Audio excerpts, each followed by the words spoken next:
Respecto a la respuesta de injuria, hay una respuesta principalmente inmune. Esto ustedes lo saben más que yo, porque ya están recién frescos con la materia. Recuerden que en el sistema inmune hay un sistema de defensa, que son las barreras naturales, que son la piel y la mucosa. Y hay una respuesta inmune, que puede ser una respuesta inmune tanto adaptativa como innata.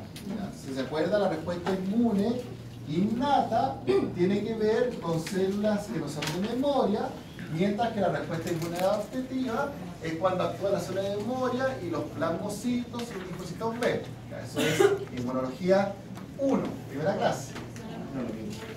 La respuesta inmune, como aquí la queda más clara si no lo vieron, hay una respuesta inmune innata que dura horas.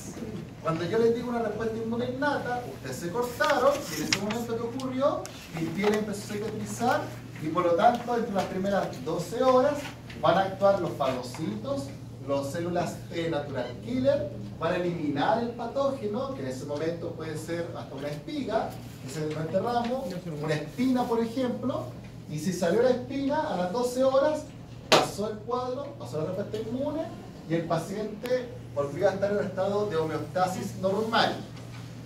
Pero si por ejemplo esa espina o esa espiga sigue en esa herida, después de las 12 horas vamos a pasar a lo que se conoce como respuesta inmune adaptativa.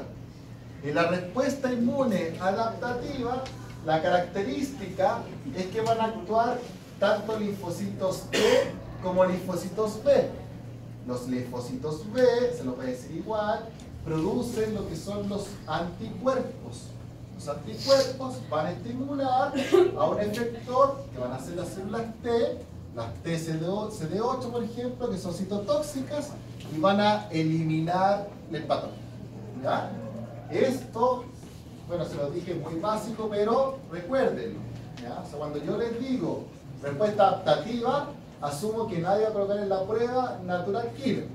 Y si les digo inmune innata, asumo que nadie va a colocar un plasmocito o un anticuerpo. ¿Ya? Eso ténganlo ojo. Son las típicas trampas fáciles que no la notan. Entonces, después de 12 horas, parte la respuesta inmune adaptativa. Entonces, la respuesta inmune, nosotros podemos tener 3 escenarios dependiendo del tipo de injuria que tengamos.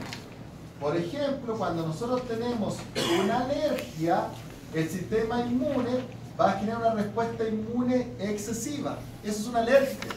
Un alérgeno va a exacerbar una respuesta inmune, que podemos haber tenido, por ejemplo, con un linfocito, vamos a tener a 20 linfocitos, y eso va a generar mayor inflamación, mayor quimiotaxis, mayor célula inflamatoria, y va a generar una respuesta inmune exagerada. ¿Cuándo ocurre esto? Cuando el antígeno es una alergia.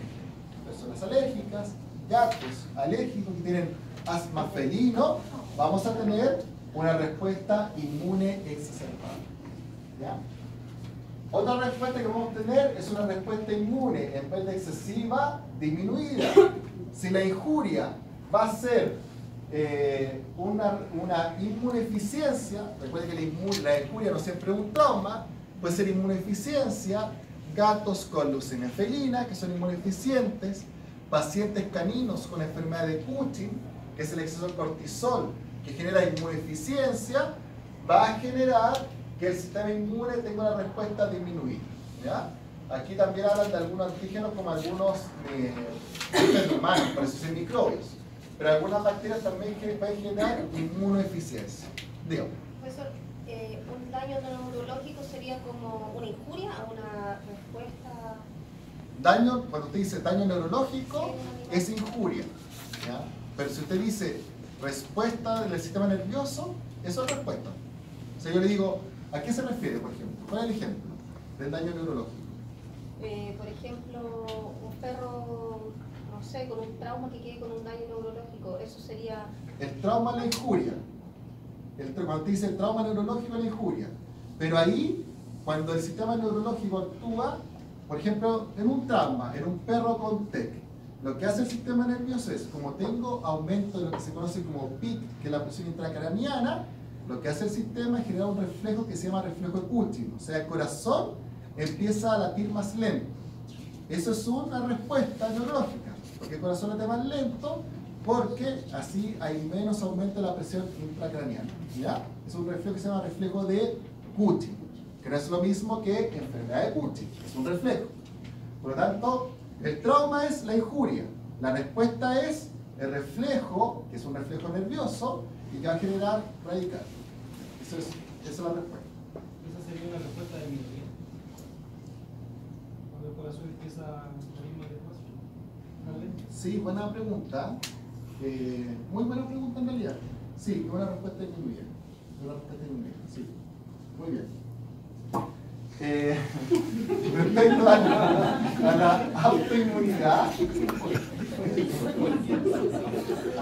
a la autoinmunidad, la autoinmunidad es una respuesta frente a lo propio.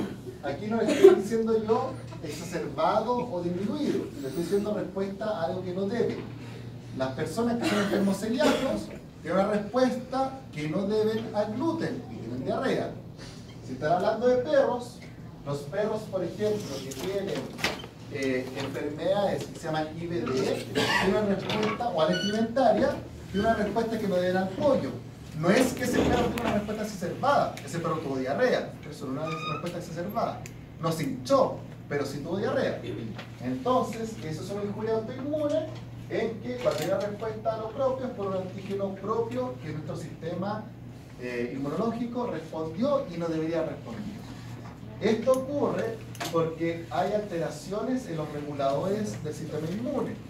Todo el sistema inmune, no, pero está la vena inmune, no lo ven ahí. Pero todo el sistema inmune tiene reguladores, cuando fallan tenemos autoinmunidad. No solamente inmune. La respuesta celular adaptativa, esta es una respuesta que ya pasamos de inmune, respuesta inmunológica, la respuesta ante la injuria, a una respuesta celular adaptativa. Esto ocurre cuando ya el paciente vivió, o sea, la hipoxia no lo mató. Cuando el daño celular, cuando la reperfusión no lo mató, el paciente vivió, sobrevivió. ¿Y qué ocurre? Pueden ocurrir 4 estados en la respuesta adaptativa. El primero es lo que se llama atrofia a nivel celular. Lo que ocurre acá es que hay una disminución del tamaño de la célula. Cuando ustedes estimulan mucho tiempo una célula, esa célula se puede atrofiar. Cuando no hay uso de esa célula se puede atrofiar. Si ustedes no caminan, hay una atrofia muscular. ¿Ya? Eso es por desuso en realidad, pero también una respuesta celular adaptativa. Eso ocurre porque toda la fisiología... es un error decir que la fisiología tiene un porqué, porque la salud y la medicina no tienen un porqué, pero uno puede buscar raciocinio de cuál es el motivo de las cosas. Si ustedes no usan las piernas, ¿para qué vamos a irrigar el músculo si no se está usando? Mejor, en vez de gastar energía en eso, gastamos energía en mantener la musculatura de la parte superior, mantenemos el sistema cardíaco y el sistema nefrourinario. Esa es la razón por la cual la atrofia ocurre por desuso, porque el organismo siempre va a tratar de usar de mejor manera los recursos que tenemos. Ese es el fin de todo esto, usar de mejor manera los recursos. La hipertrofia es el tamaño en el aumento de la célula, el grosor de la célula. Si ustedes hacen ejercicio, ya hablamos del corazón, pero la musculatura también puede haber y eso es lo que hay, es una hipertrofia del sarcómero, ¿ya? Si hay algún kinesiólogo acá, bueno, él nos va a corregir, los kinesiólogos saben mucho de esto. La hiperplasia es un aumento del número de las células diferenciadas. ¿Cuándo ocurre una hiperplasia? De manera fisiológica. Cuando las perras están en celo. Cuando están en celo, hay una hiperplasia uterina, crece el útero y por lo tanto, eso es algo fisiológico que después va a desaparecer. Aumentan las células epiteliales. Cuando, por ejemplo, hay una hiperplasia que es patológica, es cuando tenemos un cáncer. Si yo tengo un cáncer, crecen las células. Y ahí la terminología es diferenciada, pero hay cáncer que son con células diferenciadas. No todos los cánceres son con células indiferenciadas. Por lo tanto, es un ejemplo de hiperplasia patológica. ¿Ya? Y la metaplasia es la sustitución o reemplazo de células adultas diferenciadas por otras adultas diferenciadas. Un ejemplo de eso son los cuadros de bronquitis crónica. La gente que tiene bronquitis crónica, hay una metaplasia que se llama condroide, en que cambian sus células epiteliales por otras células epiteliales que son menos funcionales que otras. Eso es una metaplasia, ¿ya? Hay un ejemplo, no me acuerdo muy bien cómo era, pero en el sistema nervioso hay una metaplasia que se llama metaplasia condroide, que es una metaplasia del disco de herniario. Y hasta ahí llego, porque no me acuerdo cómo era. Pero hay una metaplasia que se llama condroide, en que hay un cambio de células adultas en pacientes con cierto tipo de hernias, ¿ya? De TNF bucales. Pero hasta ahí llego, no me acuerdo más. Los mecanismos bioquímicos de la injuria, cuando yo ya les digo, sacamos un poquito la parte celular y dejemos un poco el mecanismo celular, les digo, hablemos de los mecanismos bioquímicos que pueden causar injuria. Aquí estamos hablando un poco de lo que tiene que ver con la pérdida de la homeostasis del calcio. Pacientes con alteraciones de calcio van a crear una injuria. Radicales libres, esto ya se lo expliqué cuando hablamos muchas veces de la parte del síndrome compartimental apendicular. Depresión de ATP, pacientes por ejemplo que ocupan todo el ATP corriendo y después tienen lo que se llama rhabdomiolisis, que son pacientes que pasó de una injuria bioquímica a una injuria celular porque se destruyeron todas las células musculares. Hacemos todos los que corremos. ¿Cuándo corremos? No los que corremos, ¿cuándo corremos? Rhabdomiolisis es el daño a nivel del músculo. Y defectos de la permeabilidad de la membrana. Esto tiene que ver principalmente con trastornos, por ejemplo, de los fosfolípidos. Recuerden que la membrana celular se va a producir a partir de lípidos, de fosfato, de colesterol. ¿Para qué están los lípidos? Me falta algo. Lípidos, fosfato, bueno, y proteínas. Si hay localización de proteínas. Pero nosotros, por ejemplo, trastornos bioquímicos que bajen las cantidades de lípidos, como se acompaña de colesterol, va a producir trastornos en la formación de la pared membrana. Esa es una injuria bioquímica. Falta de lípidos, por ejemplo. Cuando nosotros no logramos la adaptación y nuestra célula no logró pasar de la hipoxia a vivir, bueno, pueden ocurrir distintas cosas. A nivel celular, hablamos de 4 estados de muerte celular. Esto lo vieron en biología y en fisiología. La apoptosis, la autofagia, la necrosis. Esta la habían visto en fisiología, pero me dijeron que pasarlo en la vida, que se llama catástrofe mitótica. La apoptosis es una muerte celular, entre comillas, programada, ¿ya? No vamos a andar en ese término porque vamos a entrar en una discusión biológica un poco latente. Entonces, piensen en términos generales que la apoptosis es una muerte celular programada en que mi célula, por algún estímulo, se va a morir. Eso es. La gracia de la apoptosis es que no hay un estado inflamatorio marcado. O sea, la célula muere. Todo lo que les voy a decir ahora, como me están grabando, tómelo como lo estamos hablando, para que se entienda la idea. Muere, entre comillas, hacia adentro. Ya no hay una reacción inflamatoria mayor. A diferencia de la necrosis es una muerte celular asociada a un trauma en que hay una reacción inflamatoria y por lo tanto hay un daño colateral. La apoptosis, muere esa célula y murió solita. La necrosis, murió esa célula y arrastró un montón de tejido alrededor. ¿Ya? Por eso cuando nosotros tenemos acá una quemadura, hay necrosis, pone negra. Fue necrosis, no fue programado. En cambio, cuando las mismas perras que entran en el celo, ¿qué pasa cuando tienen el celo? Bueno, la descamación del epitelio y la disminución de las células tiene que ocurrir. Por lo tanto, esas células están programadas para después de los 21 días, estoy pensando, después de los 21 días ya tiene que haber apoptosis y disminuir y por lo tanto se elimina. No es una reacción inflamatoria mayor. Esa es la diferencia entre apoptosis y necrosis. La autofagia es aún más limpia que la apoptosis. La autofagia, como su nombre lo dice, mi propia célula se come a sí misma desde dentro, desde los lisosomas. Eso ganó el Nobel hace 2 años, y eso es ¿por qué? Porque si mi célula no recibe nutrientes, si yo estoy desnutrido, yo cuando estoy desnutrido tampoco es que esté generando inflamación, por el contrario, estoy generando atrofia. Mi célula se empieza a comer, ¿para qué? Para que tenga menos células y las pocas que quedan tengan energía suficiente. Si yo tengo 5 células y tengo comida para 2, ¿qué hacemos? ¿Repartimos esa comida para 2 en las 5 y las 5 se alimentan mal? ¿O mato 3 y quedo con 2 bien alimentadas? Bueno, el sistema biológico, como es inteligente, dice, mejor tengo menos, pero bien alimentadas y funcionales, en vez de tener 5 que funcionen mal. ¿Ya? Eso se llama autofagia. ¿Esto lo vieron o no lo vieron? ¿Ya? Si lo saben, me lo dicen y no lo pasamos. La catástrofe mitótica es lo siguiente. Esto, como dice su nombre, es en mitosis. Si yo estoy en mitosis y mi célula en el ciclo M, aquí voy a decir ciclo celular, ya, pero no, ya, sí, célula en mitosis. Están los cromosomas así para dividirse.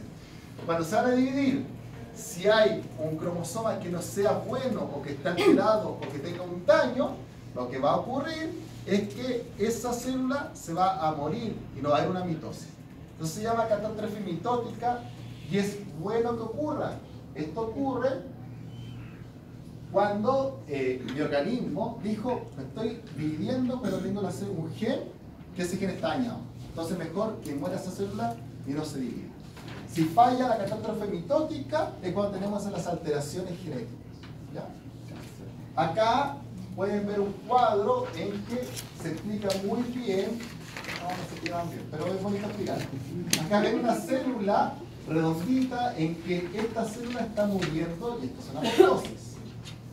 A la derecha, en el B, van a ver vesículas dentro de la célula, que es lo que se llama autofagia. Las vesículas lisosomales empiezan a comer desde adentro la célula. En el C van a ver que esta célula que acá está limpia, fíjense acá, tiene un montón de cosas, ¿no es cierto?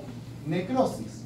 Hay daño en la célula, lo negro es el daño celular, y alrededor de la célula se está comiendo todo, una inflamación y necrosis. Y en el D hay lo que se llama una catástrofe mitótica. Aquí me acuerdo que en este paper había... Ya. Acá hay lo que se llama un centrómero, y acá están los... ¿Cómo se llaman las asas? Los usos mitóticos. Uso mitótico. Uso mitótico. Y esto, como se destruye, la célula se va a destruir porque está fallada, entre comillas.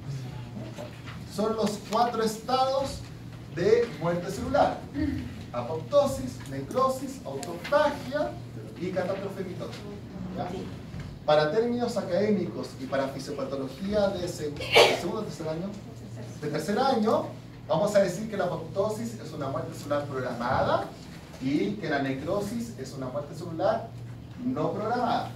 Pero para términos de los doctores, tienen que tener en cuenta que las flechas van de un lado para otro y que los estímulos se dan entre sí, y que aparte de los estímulos dan entre sí, muchas veces esto no es programado, sino que esto viene, por ejemplo, de disminución de nutrientes.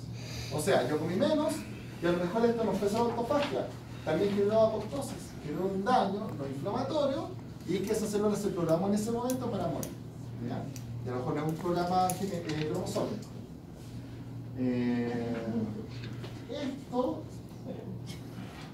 No, pero si se los pregunto, no. Bueno, voy a pensar. Pero solo tengan en cuenta que no siempre es programado, pero para el curso de ese apoptosis es programado.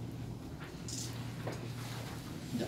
Entonces, nosotros vimos injuria, vimos una célula que sobrevive, vimos una célula que va a morir, y ahora lo que vamos a ver es qué es lo que ocurre cuando nosotros estamos en un estado hemostático normal, pero fisiológicamente, y vamos a ver fisiopatológicamente, nuestra hemostasis se quebró. Si yo, por ejemplo, estoy en un estado de hemostasis alterado, si estoy en estrés, voy a tener un estado de hemostasis alterado por si acaso. Y por eso es que vamos a ver hoy día el estrés. El estrés es una respuesta inespecífica del organismo ante una demanda que se le somete. O sea, si ustedes dicen, yo voy a tener una prueba, el estrés va a generar que ustedes van a empezar a sudar y a estar más pálidos. Si yo tengo miedo, la respuesta va a ser inespecífica porque no es un órgano en particular. Va a generar una serie de cambios que van a ser exacerbados. Si yo tengo miedo, voy a terminar con taquicardia, que no es específico, no es algo que yo controle la frecuencia que tengo. Voy a terminar con sudoración, voy a terminar con bronquodilatación y voy a terminar con dilatación de pupila. Todo eso es inespecífico, no es algo que esté hecho en particular para hacer una actividad. Pero eso se dice que son cambios inespecíficos. Los factores productores de estrés pueden ser todos los que... ¿Cómo es esto? Espera, las causas son diferentes, pero todos ellos producen esencialmente la misma respuesta. Ah, ya, no sé. Esta es una definición, no me acuerdo, porque esta la leí hace rato, pero una definición del concepto del estrés, ¿ya? Tiene que ver principalmente con que la respuesta final va a ser la misma ante distintos factores de estrés. O sea, ustedes tienen estrés por correr, estrés por miedo, porque lo asaltaron, porque tienen prueba, la respuesta es biológicamente la misma. Van a tener taquicardia, sudoración, van a tener pupila dilatada. La respuesta es la misma independiente del factor de estrés que tengan. ¿Pero eso también dependiente de cada persona o no? Sí, tiene que ver. Eso lo vamos a ver al final de la clase cuando hablemos de psiconeuroinmunoendocrinología. Vamos a juntar todo, pero tiene toda la razón, es así, es dependiente de cada persona. Y después vamos a ver por qué. Entonces, como les decía, fisiológicamente yo tengo que responder al estrés sin alterar mi estado homeostático. Por lo tanto, mi respuesta va a ser física, psíquica, por eso como dijo su compañero, tiene que ver con la persona individual, va a ser una respuesta que tiene que ser real, imaginaria, va a ser una respuesta que tiene que ver también con el cambio interno y con el cambio externo. O sea, yo tengo que responder ante estados imaginarios, reales, estados internos, por ejemplo, que me da más calor, estados externos, que alguien me pegó. Todo eso es una respuesta en que homeostáticamente tengo que mantenerme ante esos episodios de estrés. Si no me mantengo, estrés patológico. Si me mantengo, estrés fisiológico. Esa es la diferencia entre el estrés fisiológico y el estrés patológico. Entonces, dentro de los eventos estresantes tenemos traumatismo, biología de infecciones, químico-intoxicaciones, ambientales, antinaturales, obviamente el estrés ambiental, si yo no tengo casa, también me estreso, sociales, violencia física y psicológica, y distintas enfermedades como puede ser el cáncer. Por eso va a ser un estrés no tanto físico, sino que también mental. Por tanto, el estrés es una suma de cosas. El estrés va a tener tres fases principales: la fase de alarma, la fase de agotamiento, de resistencia, y terminamos con la fase de agotamiento. ¿Sí? Alarma. Va progresando en el tiempo. La idea es que el estrés yo lo pare en la fase de alarma. Me asustaron, me estresé, perfecto, pasó el susto, se me pasó. ¿Ya? Si yo ese estrés lo mantengo, por ejemplo, si uno está durante el semestre estudiando, yo paso a esta fase que se llama de resistencia. ¿Ya? No es un nivel normal, no es normal que ustedes estén estresados durante todo el semestre. Pero es un estrés, es normal. Bueno, es esperable, pero no es normal. La idea es que ustedes esta fase de resistencia la mantengan lo más bajo posible, ¿ya? Y que logren controlarla y que pase. ¿Por qué? Porque supongamos que ustedes están ya a fin de año, están más estresados por los exámenes finales, va a ocurrir una fase que se llama fase de agotamiento. En esa fase de agotamiento es un agotamiento biológico. Por lo tanto, aquí es cuando ocurren todas las enfermedades asociadas al estrés. Ustedes van a hacer la resfriar más fácil. El estrés psicológico es muy fuerte, vamos a ver después. Pero ustedes van a tener una inmunidad disminuida tan solo por el estrés psicológico. Por lo tanto, esa fase de agotamiento es cuando nuestro organismo ya colapsó. Se alteró la homeostasis y se afecta. Vamos a ver uno por uno. Como les decía, la fase de alarma es la fase en que se activa. Aquí igual hay que ser pillos con lo que uno pone en los power por si acaso. O sea, yo les digo, si yo lógicamente les subrayo esto, es porque alguna alternativa irá con una palabra que diga activación del sistema simpático neuromuscular. O sea, seamos ahí pillos con las preguntas.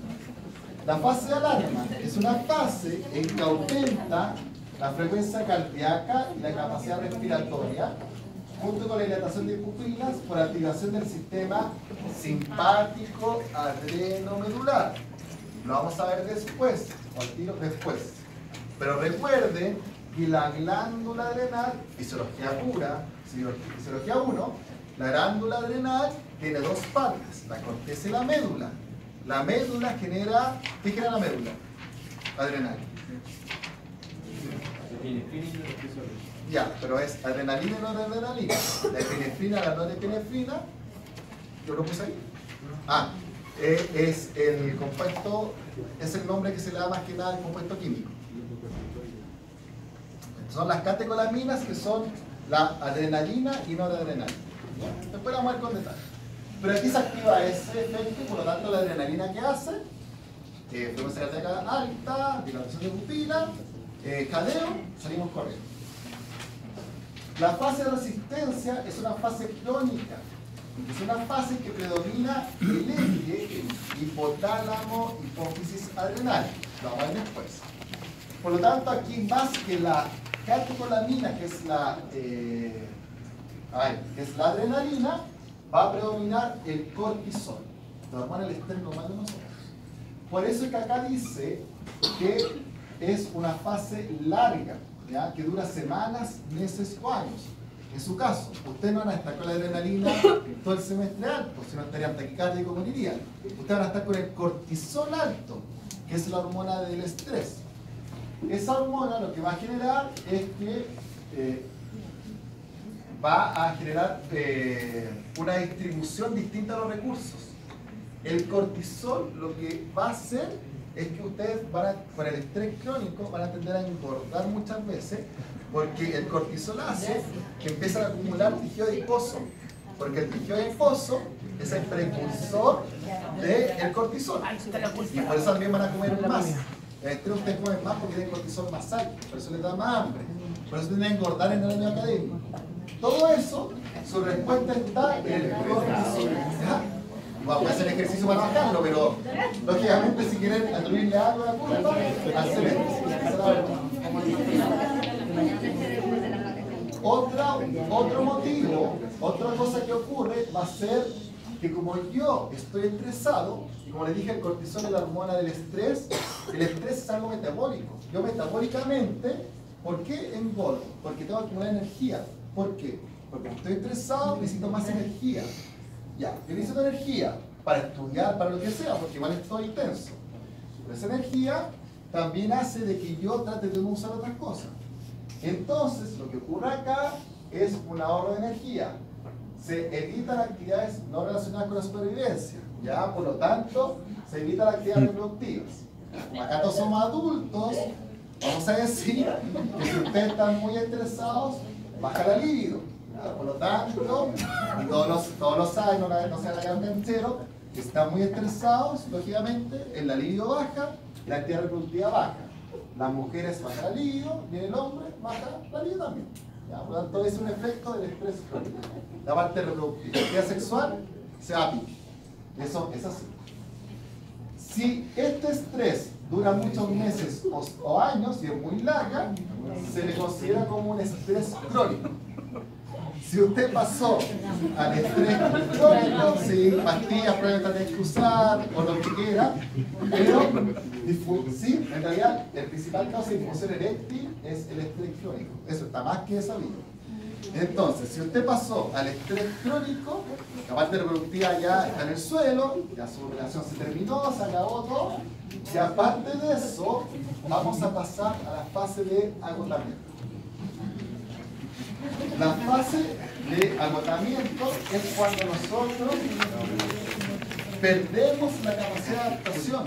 O sea, el estrés crónico se asume de que yo en algún momento me adapto a ese estrés. O sea, en algún momento o pasó el semestre y el estrés pasó, O yo aprendí a controlarme, aprendí a estudiar y me relajo el fin de semana y lógicamente el estrés se mantiene controlado. Si no logré ese manejo, y muchos de ustedes que son executives, tienen hijos, tienen pareja, tienen trabajo y aparte estudian, van a pasar al distrés. Y el distrés es cuando ya no compensaron el estrés fisiológico y pasaron a estar enfermos. Entonces, el distrés es cuando se excedió la capacidad adaptativa del organismo y los cambios fueron tanto biológicos como psicológicos. Y ahí ustedes van a estar vulnerables a la enfermedad. Ahí están todos enfermos, todos con fiebre. Ahí es cuando le ocurrió. Usted no superó eso, pasamos de estar estresados a estar distresados, se puede decir, y usted se enferma. Sí, por eso acá dice psicológico. Van a estar deprimidos, tanto en el sueño, la parte sexual también y la parte biológica. Todo eso lo va a aplicar. Entonces, la respuesta a un estímulo estresante en la primera instancia se llama estrés, que también se conoce como alostasis, que es una respuesta fisiológica adaptativa. Como les dije al principio de la clase, si ustedes no están estresados, es mal y van a morir. O sea, es normal. Ustedes están estresados, ¿por qué? Porque la respuesta, si ustedes tienen una respuesta biológica, van a morir. Porque no lograron ni siquiera aumentar la frecuencia cardíaca, les dio un paro y murieron. Y si esa carga se mantuvo, van a tener el distrés, que es el efecto desfavorable. Por lo tanto, acá pueden ver otra definición de la homeostasis, que es el proceso que logra la estabilidad de la homeostasis, y por lo tanto, para hacer eso, van a usar el eje hipotálamo, hipófisis, adrenal. Por lo tanto, ante un estresor, yo voy a tener cambios autonómicos, cambios endocrinos y cambios conductuales. Cambios autonómicos, cambio del sistema autónomo.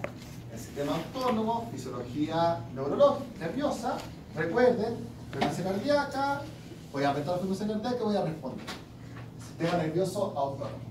Cambios endocrinos, ya les dije, catecolaminas o el hipotálamo, hipófisis adrenal, liberando cortisol. Vamos a ver después. Y por último, cambios conductuales. Psicológicamente, esto lo hace el organismo sabiendo, psicológicamente, si yo estoy estresado, mi organismo va a hacer que yo intente, entre comillas, desestresarme. ¿Cómo lo hace de manera conductual y biológica? Lo va a hacer con que yo no me logre concentrar. Es un mecanismo biológico. Si yo estoy, como les decía, estudiando todo, yo estoy leyendo para una prueba toda la noche, después de la media hora, mi cerebro va a hacer a propósito que conductualmente yo me distraiga. Eso es un estímulo nervioso. ¿Por qué? Porque estoy llegando a un punto de estrés tan